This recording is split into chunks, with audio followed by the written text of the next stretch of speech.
የአዲስ አበባ ዩኒቨርሲቲ ለትግራይ ተወላጆች የክረምት መጠለያ እንዲሆን ፈቃድ መሰጠቱንና ለምግብ እንዲሆናቸው በቀን 100 ብር እንደሚሰጣቸው ተገለጸ። በአዲስ አበባ ዩኒቨርሲቲ ምን ተከሰተ? 550 ሰራተኞችና መምህራን ያለ ምደባ መቅረታቸው ተሰምተዋል። ለ6 ዓመታት የህወሓት ዋና ማዘዣ የነበረው የሽረሪና ወታደራዊ ካምፕ በመከላከያና በተከዜ ዘብ ኃይሎች ሙሉ በሙሉ በቁጥጥር ስር መዋሉ ተገለጸ። እግዚአብሔርን ዛሬ ማን በጣም በህይወቴ የመረረኝ ቀን በጣም ኢትዮጵያ ውስጥ መኖር ያስጠላኝ ቀን ነው የምላቸው። እግዚአብሔርን ነው ዛሬ ስራ ወጥቼ እንዳለ ዕቃዬን ወሰዱብኝ ደንቦች። ትግራይ ሄደንም እንዳንሰራ አፈሳለ ጦርነት ሸሽተን ያመጣን እዚህ ምን ከየትም ብለን አምጥተን ያመጣነውን ዕቃ እንዳለ ደንቦች ወሰዱብኝ። ታዲያ የት ሀገር ሄደን እንኖር ታዲያ? ኢትዮጵያ ውስጥ ነው የምላችሁ። ወላሂ ላዚ መኖርም መሞትም የማይቻልበት ሀገር ነው ወላሂ። መንግስት ሰራተኛ መሆን የድህነት ማረጋገጫ የሆነበት ወደ አዲሲቷ የብልጽግና ኢትዮጵያ እንኳን ደህና መጣችሁ። ሰላም ቤተሰብ እንዴት ናችሁ? በአዲስ ቪዲዮ ተመልሼ መጥቻለሁ። በዛሬው ቪዲዮአችን ወቅታዊና ሰሞነኛ የሆኑ ጉዳዮችን አብረን እንዳሳለን። እስከ መጨረሻው ድረስ ከኛ ጋር ቆዩ። ጠላ ጠጪውን እንጂ ጠንሳሹን አያሰክርም። ይህ የታሪኩ ጋንጊሲ አዲስና አነጋጋሪ መልእክት ነው። ዲሽታ ጊና በሚለው ስራው ዓለም አቀፍ ዝናን ያተረፈው ድምፃዊ ታሪኩ ጋንጊሲ አነጋጋሪ መልእክቱን በዛሬው ዕለት አጋርተዋል። አርቲስቱ በሀገሪቱ ወቅታዊ ሁኔታ ላይ ያለውን ምሬት ሲገልጽ ከጦርነትና ከእልቂት አትራፊዎች ጠላ ጠጪውን እንጂ ጠንሳሹን አያሰክርም ብለዋል። ድምፃዊው ሁልጊዜም ለንጹሃን ድምፅ በመሆን ይታወቃል። ዲሽታ ጊና የምናውቀው ዘፋኙ ጠላ የሚያሰክረው ጠንሳሹን አይደለም ጠጪውን ነው ብሏል። ልክ ነው። እንግዲህ እዚህ ሀገራችን ውስጥ በጣም አብዛኞቹ እየሆኑ ያሉ ነገሮች ሁሉም የሚጠነሰሱት በሌላ አካል ነው። የሚጠጣቸው ገፈቱን የሚጠጣ የዚህ የጦርነቱን የረሃቡን የኑሮ ውድነቱን ገፈት የሚጠጣ ደግሞ ሌላ ትውልድ እንደሆነ እንግዲህ በሚገርም ቋንቋ ሀገራችን ኢትዮጵያ ሰላም እንደሚያስፈልገው ባይዘው ይሄ አርቲስት ከዚህ በፊትም በትግራይ ጦርነት ጊዜም ሰላም ይውረድ በሁለቱም በኩል ወንድሞች አይዋጉ በሚለው መልእክቱ ታስሮ ሁላ እንደነበረ ሁላችን እናውቃለን። ስለዚህ ሁሉም ህዝብ እንደዚህ አይነት አጀንዳዎችን ራይስ ቢያደርግ ሀገራችን ኢትዮጵያ እንደዚህ ባልቆሰቆለች የጦርነት አውድማ ባልሆነች ነበረ። እግዚአብሔርን ዛሬ ማን በጣም በህይወቴ የመረረኝ ቀን በጣም ኢትዮጵያ ውስጥ መኖር ያስጠላኝ ቀን ነው የምላቸው። እግዚአብሔርን ነው ዛሬ ስራ ወጥቼ እንዳለ ዕቃዬን ወሰዱብኝ ደንቦች። ትግራይ ሄደንም እንዳንሰራ አፈሳለ ጦርነት ሸሽተን ያመጣን እዚህ ምን ከየትም ብለን አምጥተን ያመጣነውን ዕቃ እንዳለ ደንቦች ወሰዱብኝ። ታዲያ የት ሀገር ሄደን እንኖር ታዲያ? እንዴ ከኢትዮጵያ ውስጥ የት እንሂድ ታዲያ? በራንዳ እንድንወጣ ነው የፈለጋችሁ እናንተ? እኔ በህይወቴ በጣም የመረረኝ ቤት ኪራይ በምን እንክፈል ታዲያ? ቤተሰቦቻችን ያሉ እኮ ደካማዎች በምን እናግዛቸው ታዲያ? እንዴ ከቪዲዮ ላይ ማየት እንደቻላችሁት እንግዲህ አብዛኞቹ አሁን ሀገራችን ኢትዮጵያ ውስጥ ያሉ ወጣቶች ያሉበትን ወቅታዊ ሁኔታ ቁልጭ አድርጎ የሚያሳይ ቪዲዮ ነው። በተለይ ትግራይ ውስጥ ያሉ በየትኛውም ክፍለ ሀገር ጦርነት ያለበት ቦታ ያሉ ልጆች ወደ አዲስ አበባ ይተማሉ። እዚህም ደግሞ ያለው የስራ ሁኔታ ከደንቦች ጋር መጋፈጡ እንዳለ ነው። እንግዲህ ይሄ ልጅ በማምረር እንደተወሰደበት የሚሰራበት ዕቃ እንደተወሰደበት በማምረር ተናግሯል። እንግዲህ እንኳን በዚህ ዘመን ሳትሰራ ቀርታ አይደለም ሰርታ እንኳን ኑሮ የማይገፋበት ደረጃ ላይ ደርሰናልና ሀገራችን ኢትዮጵያ ውስጥ እንግዲህ ያለው ሁኔታ ይሄ ነው። ቀጣይ ቪዲዮ እናያለን። አሁን በተሰማ መረጃ በሱዳን ድንበር ሸረሪና አካባቢ ለ23 ሰዓታት ያህል ሲካሄድ የነበረው ከባድ የተኩስ ልውውጥ መቆሙ ታውቋል። ሐምሌ 25 ቀን 2018 ዓ.ም የተጀመረው ይህ ግጭት በመከላከያ ሰራዊትና በህወሓት ክፍለ ጦር 70 መካከል የነበረ ወታደራዊ ፍጥጫ ነው። ውጊያው በሱዳን በኩል መነሻውን ካደረገው የህወሓት ኃይልና በተከዜ ጠባቂ ኃይሎች በተደገፈው የመከላከያ ሰራዊት መካከል የነበረ ሲሆን አሁን ላይ ተኩሱ መቆሙም ተረጋግጧል። ይሁን እንጂ ተኩሱ ቢቆምም በሁለቱም ወገኖች በኩል ከፍተኛ የሰራዊት እንቅስቃሴና ስምሪት አሁንም እንደቀጠለ ነው ተብሏል። እውነት ያድርገውና እንግዲህ ጦርነቱ አሁን ትንሽ ረግቧል ይባላል። እንዲቆም እንፈልጋለን። የኢትዮጵያ ህዝብ ሁሉ ጦርነትን አይፈልግም። እንኳን ጦርነት ተነስቶ አይደለም እዚች ሀገር አሁን ባለው ሁኔታ መኖር አልተቻለም። እንኳን ጦርነት ተነስቶ ስንት አምራች ኃይሎች አልቀው ስንቶች ተሰደው አይደለም አሁን ባለው ሁኔታ ሀብታም ሊሆን ይችላል፣ ጥቂት ሀብታሞች ሊኖሩ ይችላሉ። ግን የኢትዮጵያ ህዝብ በዚህ ሰዓት እንዲሁላ መኖር አልቻለም። እንኳን ጦርነቱ ኖሮ ጦርነቱ እየቆመ ነው እየተባለ ነው። መቆሙን እንፈልጋለን። እግዚአብሔር አምላክ እውነት ያድርግልን። መንግስት ሰራተኛ መሆን የድህነት ማረጋገጫ የሆነበት ወደ አዲሲቷ የብልጽግና ኢትዮጵያ እንኳን ደህና መጣችሁ። ይሄንን ማስታወቂያ ተመልከቱ። የሚከራይ ቤት አለ፣ ግን ለመንግስት ሰራተኛ አይከራይም ይላል። ድሮ ክብር የነበረው ስራ ዛሬ አከራይ የሚጠየፈው ደዌ ሆኗል። አብይ አህመድ ሚራክል እያለን ነው። እውነታው ግን መከራ ነው። መንግስት ሰራተኛው ከቤቱ ኪራይ በላይ ግብር ለመንግስት ይገብራል፣ ግን መኖሪያ የለውም። ጥቂቶች በሙስ ሲነግሱና ሲከብሩ የሀገሪቱ የጀርባ አጥንት የሆነው ሞር ግን በአከራይ ፊት አንገቱን ይደፋል። ይሄ እድገት ነው ወይስ ውድመት? አከራዩንም አትፍረዱበት። በየቀኑ የሚጨመርበት የታክስ ጫና አቅም አሳጥቶታል። መንግስት ለሰራተኛው መሬት መስጠት ሲገባው ደሞዙን ግማሹን በግብር እየመጠጠ ባዶ እጁን ያስቀረው። ጥያቄው ለእናንተ ነው። ጥፋተኛው ኑሮ የከበደው አከራይ ነው ወይስ ህዝቡን የረሳው መንግስት? ወይስ ዝም ብለን የምናየው እኛ? በዚህ ሰዓት ለመንግስት ሰራተኛ የሚሰጠው ቦታ ምን ያክል እንደሆነ በጣም ያሳየን ክስተት ነው። አንድ ሰው እንግዲህ ቤት ማከራየት ፈልጎ ለመንግስት ሰራተኛ ግን አይከራይም ይላል። ይሄ ሰውዬ ባይዘወይ በህግ መጠየቅ አለበት። ለምንድን ነው? አንደኛ ለምንድን ነው ለዚህ አከራያለሁ ለዚህ አከራያለሁ ማለት መንግስት ሰራተኛና ሌላው መሀል ምንድን ነው ያለው ልዩነት? ግልጽ ነው፣ ልዩነቱ ይታወቃል። የኢኮኖሚ ልዩነት ነው። መንግስት ሰራተኛ ደሞዙ ስለሚዘገይበት ቶሎ ላይከፍል ይችላል። የሁለት ወሩን አንዴ ሊከፍል ይችላል። ልጆቹን እየመገበ የሚከፍሉላ ሊያጣ ሊቆያ ይችላል።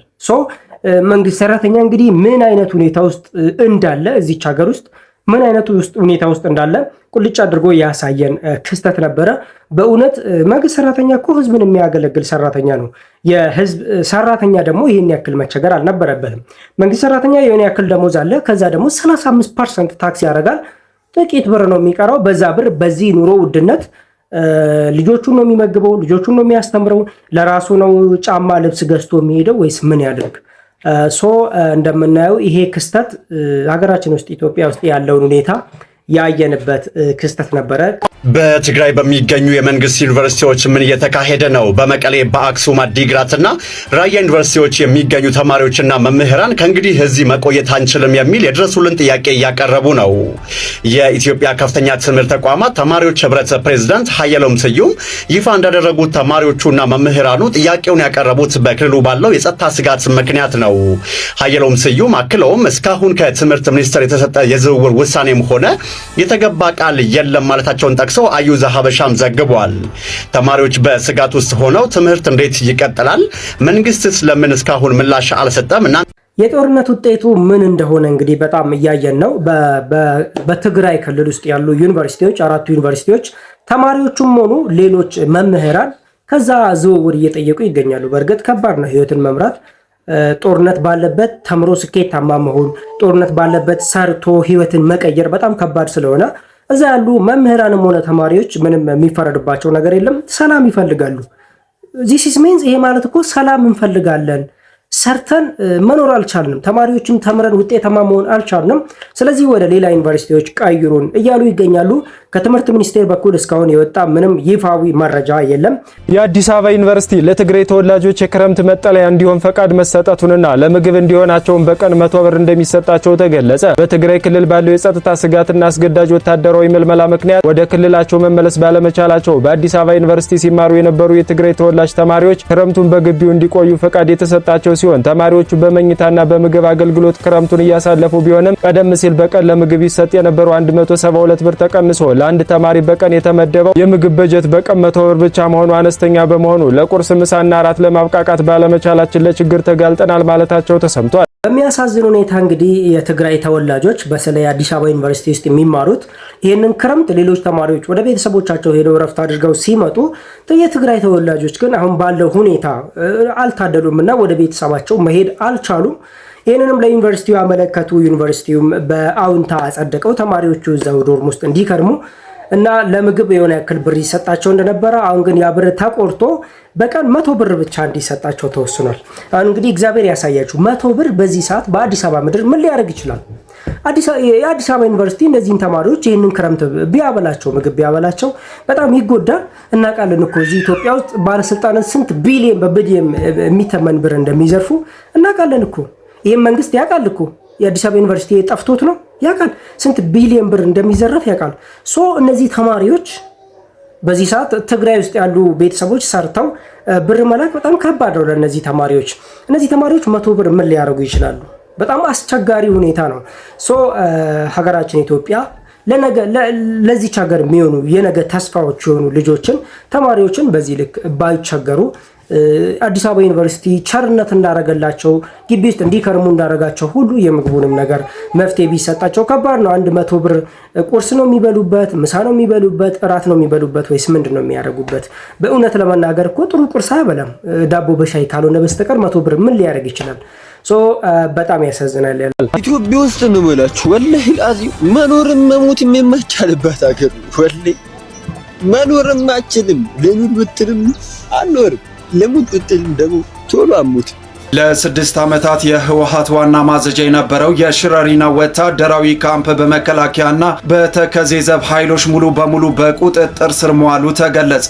በአየርና በእግረኛ ሰራዊት በተካሄደ በዚህ ውጊያ በህወሓት ላይ ከፍተኛ ሰብአዊና ቁሳዊ ኪሳራ የደረሰ ሲሆን የህወሓት ተጨማሪ ኃይል የማስገባት ሙከራም አለመሳካቱ ታውቋል። የደረሰው ጉዳትና የተያዙ ምርኮኞችን ስንመለከት የሰው ኃይልን በተመለከተ ከ195 በላይ ታጣቂዎች መገደላቸውን ከ176 በላይ የሚሆኑ ደግሞ መቁሰላቸውም ታውቋል። በተጨማሪም 121 ታጣቂዎችና አንድ የኮሎኔል ማዕረግ ያለው የሻለቃ አዛዥ ተማርከው ወደ ባከር ማሰልጠኛ ተወስደዋልም ተብሏል። ከጦር መሳሪያዎችም ስንመለከት ከ450 በላይ ክላሽኮቭን ጨምሮ ብሬን፣ ዲሽቃ፣ አርፒጂ፣ ስናይፐር፣ ሞርታሮች፣ ሮኬቶችና ከ8 በላይ የሬዲዮ መገናኛ መማረካቸውም ታውቋል። ከቁሳቁስና ተሽከርካሪዎች ደግሞ ስንመለከት በፓትሮል ላይ የተመደቡ ዙ 23 ወታደራዊ እና የሎጂስቲክ ተሽከርካሪዎች እንዲሁም ትራክተሮች የወደሙ ሲሆን ጄኔሬተሮችና ሌሎች ቁሳቁሶችም ተማርከዋል። ከዚሁ ጋር በተያያዘ በሌላ በኩል የሽረሪና ካምፕ መያዝን ተከትሎ ደግሞ በሱዳንና ጦር በተያዙ አጎራባች የኢትዮጵያ ይዞታዎች ላይ ውጥረት መንገሱም ተነግሯል። ወጣቶችን በጦርነት መማገድ እንግዲህ የተያዘው ህወሓት ለራሱ ጦርነቱን ጀምሮ የፌዴራል መንግስት ጦርነት እንዳወጀበት ጥቃት የፕሪቶሪያውን ስምምነት እንደጣሰ አድርጎ እንግዲህ መንግስትን እየከሰሰ ይገኛል። ይሄ እንግዲህ በጣም አሁን በዚህ ሰሞን በነበረው ጦርነት በጣም ከባድ ክስረት እንደተነሳበትም እንግዲህ በጣም በሶሻል ሚዲያ ላይ እየተወራ ይገኛል። አስባችሁታል? አሁን በኢትዮጵያና በኤርትራ መካከል ያለው ድንበሩ አካባቢ በድሮን ነው የሚጠበቀው። እዛ አካባቢ የሚኖሩ ሰዎች ምን አይነት ስጋት እንደሚኖርባቸው አስባችኋል? በድሮን አንድ ድንበር እንግዲህ በኤርትራና በኢትዮጵያ መካከል ያለው በድሮን ሲጠበቅ ድንበር የሆነ ቦታ ነገር ሲጠረጠር በድሮን ነው የሚመታው። እዛ አካባቢ ያሉ ሰዎች ዚያር ሰብጀክት ቱ ቴረር፣ ቤተሰቦቻቸው ሊሞቱባቸው ይችላሉ፣ ንብረታቸው ሊሆንባቸው ይችላል። እነሱ ራሳቸው ዳግም ለሌላ መፈናቀል ይዳረጋሉ ማለት ነው። ይሄ ሁሉ እንግዲህ ሀገራችን ኢትዮጵያ ውስጥ ያለው ጦርነት የት ነበር የምትደርሰው ሀገራችን ኢትዮጵያ? ይሄ ጦርነት ቢቆም ብላችሁ አስባችሁ ታውቃላችሁ? አሁን በዚህ ሰዓት በኦሮሚያ ውስጥ ያለው ጦርነት፣ አሁን በዚህ ሰዓት በአማራ ክልል ውስጥ ያለው ጦርነት፣ አሁን በትግራይ ውስጥ ያለው ጦርነት፣ ሌላም ሁሉም ኢትዮጵያ ውስጥ ጦርነት ቢቆም አስባችሁታል? መንግስት ለዛ ጦርነት የሚያውለው ህዝቡ ሰላም አግኝቶ የሚሰራው ህዝብስ በሰላም ወጥቶ መግባትስ አስባችሁታል? በእውነት ኢትዮጵያችን ሀገራችን ኢትዮጵያ የጦርነት ወሬን የማንሰማበት ጊዜ ያምጣልን እንላለን። መልካም ምኞታችን ነው። ህወሓት የፌዴራል መንግስቱን በወታደራዊ ጥቃት ወነጀለም። ራሱን የትግራይ ክልል አስተዳደር ያደረገው ህወሓት ዛሬ ለዲፕሎማሲያዊ አካላት በላከው መግለጫ የፌዴራል መንግስቱ በምዕራብ ትግራይ ሸረሪናና አካባቢው አዲስ ወታደራዊ ጥቃት በመክፈት ሁኔታዎችን ወደ ከፋ ደረጃ አሸጋግሮታል ሲል ነው የከሰሰው። የፌዴራል መንግስቱ የፕሪቶሪያውን የሰላም ስምምነት ጥሷል ሲል ህወሓት ከሷል። ህዝቡ፣ የጸጥታ ኃይሎችና የዲፕሎማሲ ማህበረሰቡ ህልውናችንን ለማስከበር በጋራ እንቁም ሲል ጥሪ አቅርቧል። ዓለም አቀፉ ማህበረሰብ ሁኔታው ላይ የቅርብ ክትትል እንዳደርግና ቀጠናዊ አደጋውን እንዲገነዘብ ሲል ጠይቋል። በትናንትናው ዕለት የህወሓት አርሚ 7 ከሱዳን ተነስቶ በሸረሪና አካባቢ በመከላከያ ላይ ጥቃት ለመሰንዘር ሞክሮ ነበር። ሆኖም ግን የሀገር መከላከያ ሰራዊት በወሰደው ያጸፋ እርምጃ አካባቢው ላይ ከባድ ጉዳት በህወሓት ታጣቂዎች ላይ ማድረሱ ተገልጿል። ሸረሪና አሁን ላይ በሀገር መከላከያ ሰራዊት ቁጥጥር ስር እንደሆነም መረጃዎቹ አመልክተዋል።